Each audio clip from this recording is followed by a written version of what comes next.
झारखंड के दुमका में एक मासूम लड़की एक सिरफिरे लव जिहादी की सनक का शिकार हो गई। शाहरुख नाम का ये लड़का अंकिता नाम की इस लड़की से एक तरफा इश्क करता था, उस पर दोस्ती करने का दबाव डालता था। अंकिता के इनकार पर शाहरुख ने उस पर पेट्रोल छिड़क कर आग लगा दी। देश के तमाम अब्दुल स्वयंभू सेक्युलर पत्रकार, मानवतावादी गैंग पिछले 15 दिन से जो सोशल मीडिया पर एक्टिव था, जो बिल्किस बानो के लिए न्याय मांग रहा था, वो कल से गायब है।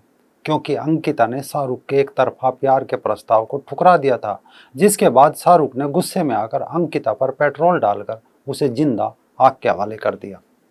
अंकिता 5 दिन तक जिंदगी की जंग लड़ती रही, लेकिन आखिरकार वो ये जंग हार गई और उसकी मौत हो गई। कुछ लोग इसे लव जिहाद कह रहे हैं, लेकिन इसमें सवाल है, और सवाल ये है कि इसमें लव कहाँ है।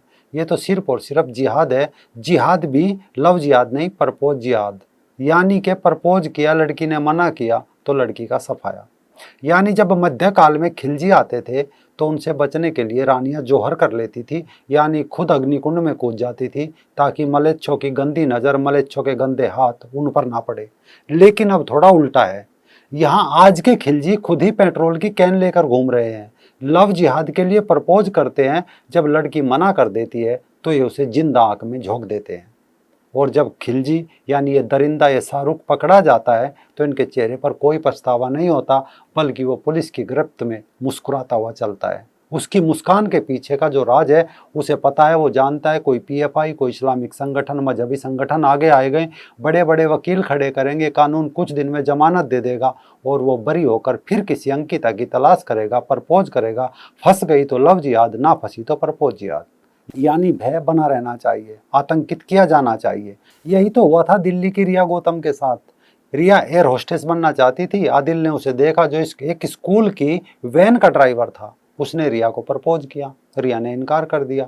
बस फिर क्या था, आदिल आग बबूला हो गया। दिल्ली के मानसरोवर इलाके में सरेआम दिन पर सड़क के बीच में उसे चाकुओं से गोद डाला। निकिता तोमर को ही ले लीजिए। निकिता बीकॉम की अंतिम वर्ष की छात्रा थी। तौसीफ को पसंद आ गई, निकिता को प्रपोज किया, निकिता ने मना किया। बस मान जाती तो लव जिहाद हो जाता, नहीं तो प्रपोज जिहाद। उसके कॉलेज के सामने ही तौसीफ ने गोली मारकर उसकी हत्या कर दी। खैर, हमें ऐसी खबरों का विश्लेषण नहीं करना चाहिए, इनसे देश में नफरत फैलती है। हमें सुबह शाम उठकर प्रेम फैलाने वाली खबर, भाईचारा बढ़ाने वाली खबरों को आगे बढ़ाना चाहिए। हमें किसी निकिता, रिया, अंकिता और न जाने ऐसी कितनी लड़कियों के लिए इंसाफ नहीं मांगना चाहिए, बल्कि बिल्किस बानो के लिए इंसाफ मांगना चाहिए, जिस पर सुबह उठकर प्यार बांटने वाले स्वघोषित यूट्यूबर्स प्रोग्राम पर प्रोग्राम कर रहे हैं। वो बता रहे हैं कि बिल्किस का रेप हुआ, उसे 50 लाख के करीब मुआवजे की रकम मिली। इसके बाद जो लोग आरोपी ठहराए गए वो करीब 15 से 20 साल जेल में रहे, और इस साल वो रिहा कैसे हो गए। एक नहीं, दो नहीं, 4 प्रोग्राम किए, फिर 5वां प्रोग्राम किया। ऐसा करके देश की नफरत मिटा रहे हैं, प्रेम बढ़ा रहे हैं, सवाल उठा रहे हैं, आखिर रिहा कैसे हो गए। उन्हें जेल से रिहा नहीं होना चाहिए था, उन्हें ताउम्र जेल में रखना था। जब वे जेल में मर जाते, फिर उनके परिवार वालों को दादा, पोता, परपोता सबके सजा के रूप में जेल में ठूस दिया जाना चाहिए था। तब इन लोगों की आत्मा को शांति मिलती। ये अंकिता, रिया या निकिता मरे सो मरे, क्या फर्क पड़ता है। एहसान मानो बिल्किस के परिवार का कि वो लोग बंटवारे में पाकिस्तान नहीं गए। एहसान मानो आदिल, शाहरुख या तौसीफ का कि इनके परिवारों ने बंटवारे में हिंदुस्तान को चुना। तभी तो तमाम मीडिया के कैमरे बिल्किस पर लगे हैं। उसकी प्रेस कॉन्फ्रेंस हो रही है, लेकिन मरने से पहले अंकिता ने मजिस्ट्रेट के सामने जो बयान दिए वो कोई नहीं दिखा रहा है, जिसमें आग में झुलसी लड़की कह रही है कि शाहरुख ने करीब 10 दिन पहले उसके मोबाइल पर उन्हें फ़ोन किया।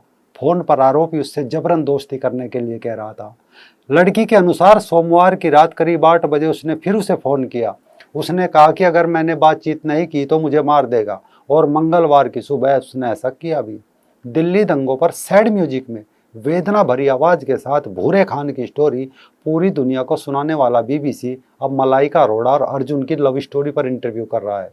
हालांकि विपक्ष में बैठे अब पूर्व सीएम बाबूलाल मरांडी ने सरकार पर निशाना साधते हुए कहा है कि शाहरुख की सनक की शिकार हुई अंकिता की जान बचाई जा सकती थी, अगर उसे भी बेहतर इलाज मिल जाता। एक और रांची में हुए उपद्रव में घायल नदीम को राज्य सरकार एयर एम्बुलेंस से सरकारी खर्च पर दिल्ली भेज देती है, मेदांता में इलाज कराती है। वहीं अंकिता को रांची भेजने तक की व्यवस्था नहीं की जाती। कारण यहाँ की सड़कों पर इंसान नहीं, जिंदा मुर्दे सांस लेते हैं। भला मुर्दों को किसकी चिंता होगी। यहाँ दिन दहाड़े हमला होता है सांसों पर, सपनों पर। खैर अंकिता कोई पहली लड़की नहीं थी जो इस तरह के जिहादी प्रपोज का शिकार हुई। अखबार के किसी न किसी पेज पर हर दूसरे तीसरे दिन ऐसी घटना जरूर मिल जाती है। नतीजा एक बार फिर हमारे सामने है। फिर लोग अपनी लड़कियों को समझाने लगेंगे, बेटी जमाना खराब है, घर से बाहर निकलने से पहले 100 बार उसे डराने लगेंगे। फिर सुरक्षा और आश्वासन का दौर चलेगा और चमड़े की जीभ हिला दी जाएगी।